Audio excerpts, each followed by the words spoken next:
Hello everybody, my name is Gary Nealand. I'm the Technical Director for the Channel Organization here at Claroty, and today I'm going to give you a short overview of the Secure Remote Access System.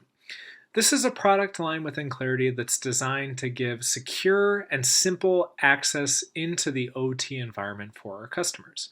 Some of the key things about this system is that it is very lightweight, it's simple to deploy, it's intended for the operational space where we have things like numerous different third parties that need access, and it replaces the existing remote access systems that we see at numerous of our customers where they have things like jump hosts or simple VPN aggregators or things like that. So today's demo is going to give you a quick overview of what the system does, its use cases, and how users actually interact with the system. So the first thing I want to show you is what the administrative interface looks like. So from my administrator, I can define all of the assets within the environment that users can get to. So the first thing I want to point out here is that I have 4 different servers that I've defined that my users can get to. So I have a few Windows boxes that I RDP into. I have a web interface that I go to over HTTPS. Let's go ahead and log into a user and see what they can see. So I'm logging in with my David user here. And the first thing I'll note is that from his access, he can only see that 3 of these servers even exist. So on the front end, before users even remote in, we can set a very granular access control on who gets access to what and what assets they can actually see in the environment. This is very important in the OT space where you commonly have many third parties that all need access, and you want to ensure that they can only access their assets. You don't want a third party getting in and touching assets of another third party. So now that I've defined this guy's access and I've defined who he can, what assets he can get to, I can add an additional layer of control on top of that. So you can see if I want to log into this engineering station, I have to request access.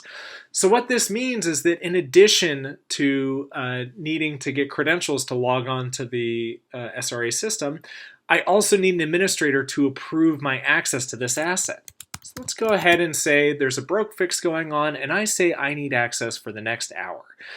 So at this point, my user is stuck. I have to sit there and wait for an administrator to come in and approve this access.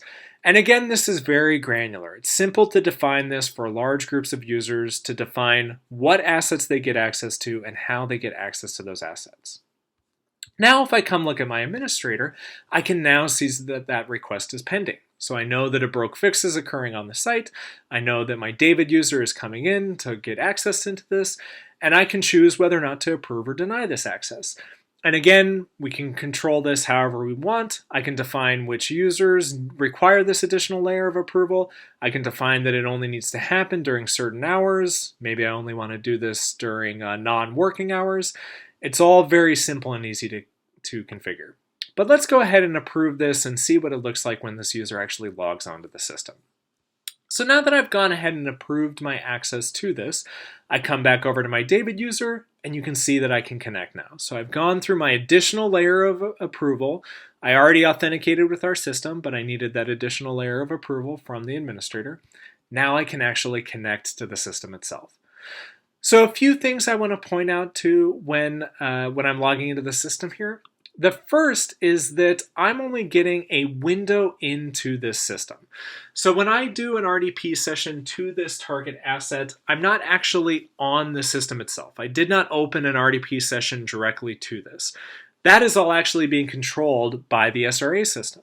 The SRA system just serves a window of this RDP session up to my user. So my David user can now come in, I can run any commands that I need to run, I can go in and type and move around, but I'm a layer removed from the system itself. The other thing I want to point out here is that I didn't have to provide credentials to this Windows machine. So one of the other key features that the Secure Remote Access System allows you to do is have a password vault. So rather than giving all of your third parties actual credentials on your machines, which leads to a lot of issues with password safety, because if you have a third-party vendor and one of their users leaves, you would need to go change the passwords on all your machines in your OT environment. You can control all of that with the SRA system, and you still get the security of them requiring authentication and approval through our system. So it again creates a layer of removal for that user from the system that they're logging into. Some of the other things that it allows us to do in real time is the fact that now, because the SRA system is the one that's controlling this remote access, my administrator now gets to see that that user is actually logged in.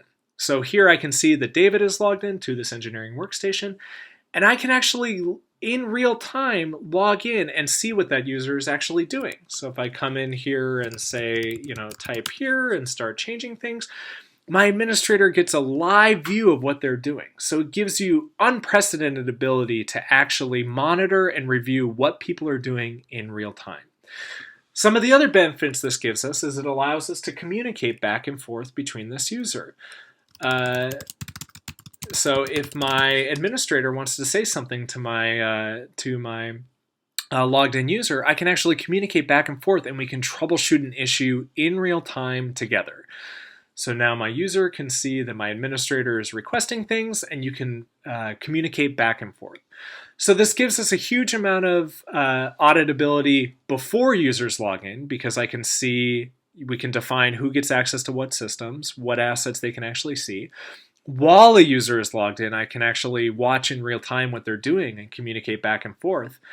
And this also gives us the ability to control how long users are logged in. So because the SRA system is the thing that is actually controlling this session, if I want to kick out this user, or if I have a plant transient and I want to disconnect all my users all at once, I can do all of that very simply and easily here. So let's say I had a plant transient and I want to disconnect this user. I can kick this user out and there is nothing he can do about it. Again, because it's all being controlled by SRA. So now if I come back to David, I've been kicked out. And if I want to come back in, I need to go through the entire approval process again. I need to request access and get back into the site through that interface. So this gives us a huge amount of control of what users are doing while they're actually logged in, and it allows me to monitor all of their behavior.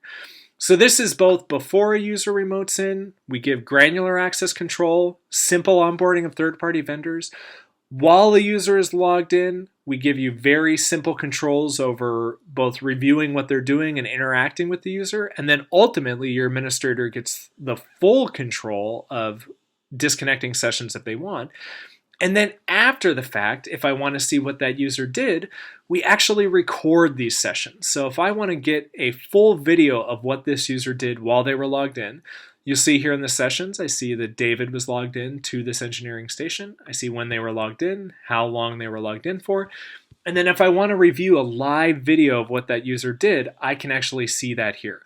So this gives me full visibility into the entire remote access process. I get to identify before they log in with our access control. I get to identify while they're logged in through our over-the-shoulder view and our control functions.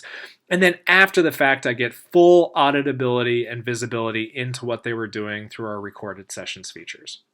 So this is a very high-level view on what the Secure Remote Access system does and some of its key features. I'm happy to give you more information on this. If you need more detail, please feel free to reach out to myself or one of our partners in the channel organization.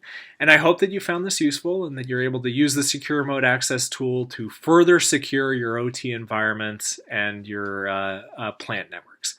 Thank you for listening. Have a good day.